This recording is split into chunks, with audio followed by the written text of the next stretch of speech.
Kung may napansin ang mga manonood, ito ang naging asal ni Senator Marcoleta, which begged the question, why is Senator Marcoleta so protective of the Discayas?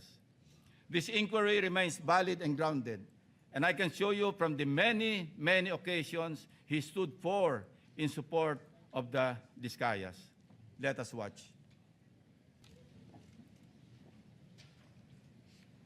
Technical, go ahead, you play that.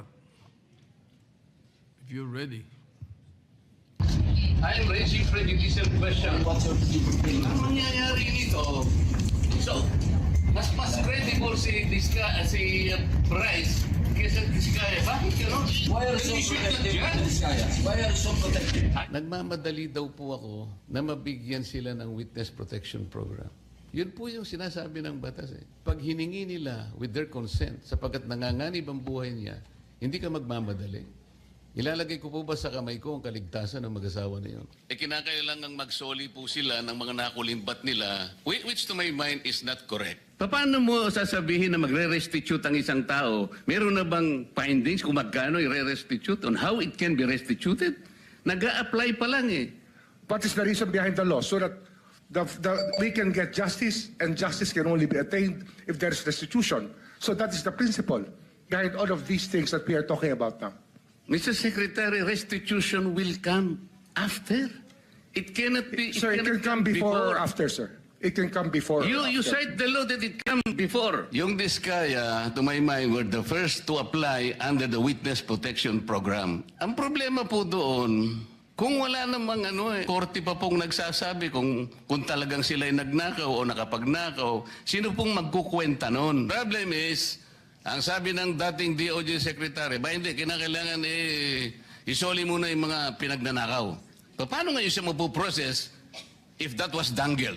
So, ang tinatanong ko nga sa inyo, hindi sa sinungaling. Kayo ang nagbigay na ng condition kasi. Did you agree that you restitute any money to the DOJ? Wala po kang maibibigay po.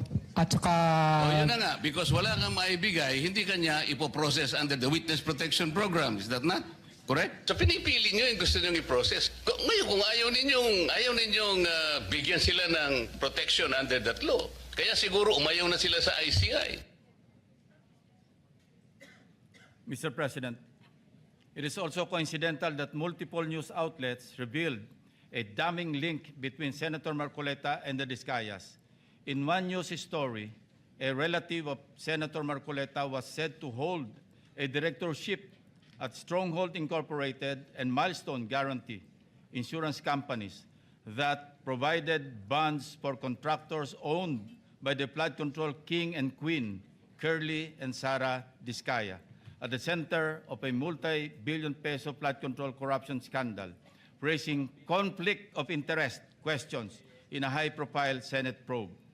Hindi pa po dito nagtatapos ang pagbibida ni Senator Marcoleta. Noong September 25, 2025, nagpresenta si Senator Marcoleta ng surprise witness sa katauhan ni Mr. Orly Gutesa. As chairman, I did not raise any objection to members like him introducing surprise witnesses during the proceedings at that time, as long as it can help in unearthing the truth behind the flood control mess, including and most importantly, exposing the masterminds, if evidence warrants. Gayunpaman, hindi pa man tapos ang araw, pumalag na sa media ang sinasabing nakapirma sa notary public na si Attorney Pechi Espera. Nakalaunan ay naging kasalanan ko pa din sa paningin ni Senator Marcoleta. Hindi po ang Senado ang nag-iimbestiga at nagbigay ng hatol na forged ang notaryo ni Gutesa. Mismong ang Branch 18 ng Regional Trial Court ng Manila ang nag-imbestiga. Independent yon sa Senado. Sa halip na tanggapin, galit pa sa resulta ng kaso dahil hindi naaayon sa gusto niyang kalalabasan ng imbestigasyon. Asal bida talaga. Ang matindi pa, nanakot pa na magsasampa ng kaso laban sa judge at abogado. Again, style bida. Pa-victim effect pa po masyado na parang bida sa pelikula. Mr. President, ang kwento pa, ako daw ang nagpapahiwatig na tinuturuan o kinocoach niya si Gutesa sa bahaging ito ng pagdinig. Mr. President, sa obserbasyon ng napakaraming nanonood, tila baga tinuturuan niya kung anong pahina. Page 20 nga daw ang basahin. Sa kamalasan niya, nagkataon na putol pala ang kopya ng affidavit ni Gutesa. Kung todo, tinayuan pa niya para ibigay ang kanyang kopya na parang bida sa eksena. Nakakalimutan yata ni Senator Marcoleta na naka-live TV coverage ang pagdinig, kaya walang pakundangan at walang kahihiyan sa inasal niya. Kaya nga kitang-kita, pati si Henry Alcantara tawang-tawa. Nakalimot din sandali na hindi pa siya state witness noong nag-testify si Gutesa. Let us watch the actual video dahil baka sabihin na naman niya nag-splice kami ng video. Let's Ang watch. nasabing basura, ito, Merong napuputol sa binabasa mo eh. Huwag kang magmadali. Huwag kang magmadali. naputol na, Ulitin mo yung paragraph 20. wala na akong, hindi ko makita na putol na siya.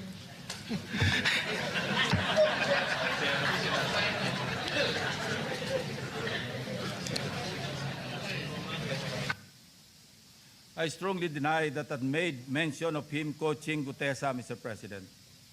Ulitin ko, sakaling hindi pa rin talaga magets, tinanggap pa rin ng komite ang sinumpang salaysay ni Gutesa bilang valid at bahagi ng record dahil sa katotohanang siya ay personal na humarap at nagpatunay under oath ng nilalaman ng kanyang affidavit. Ang masama, Mr. President, tinanggap naman natin sa record ang testimonya ni Mr. Gutesa. Hindi pa rin tumitigil sa kakareklamo si Senator Marcoleta. Mr. President, ang tunay na issue hindi ang forged na affidavit kundi ang biglaang pagtatago at pagkawala ni Gutesa. For the information of this body, Mr. Gutesa, who was presented as a witness by Senator Marcoleta, has been unavailable since his initial appearance. Moreover, the committee made the option for Senate protection available to him, but he declined as evidenced by his signed waiver. And we are dutiful in locating him, Mr. President. Pinuntahan namin ang lahat ng addresses para mayabot ang imbitasyon ng komite and even rigorously visited our CCTV camera footage. Again, displaying his obsessiveness for the nth time, Senator Marcoleta even lambasted me by implying that I was surveilling his office. Galit na galit. Samantalang nais lamang nating matukoy kung sakaling may kasama si Mr. Gutesa nang dumating sa Senado upang sa gayon ay magkaroon tayo ng lead kung paano siya muling maimbita sa susunod na pagdinig. Hindi ko na nga pinalaki ang aking mga obserbasyon sa paksang ito, Mr. President. Sa halip, sinubukan pa rin naming hingin ang kanyang tulong sa paghahanap kay Sergeant Gutesa. Again, Senator Marcoleta in his TV show ranted against me. Let's watch. Tatanungin ko siya, bakit mo kinor sa akin to? Iniinsulto mo ba ako? Parang insulto naman sa akin yun. Ba't mo ikokor sa akin? Sino ka ba?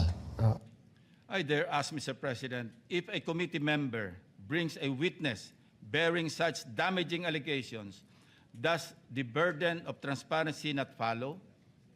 Is it not just proper to cooperate with the committee regarding his whereabouts? Why then does Senator Marcoleta find my position so offensive? On many occasions, Senator Marcoleta made statements that undermined the authority and collective integrity of the committee.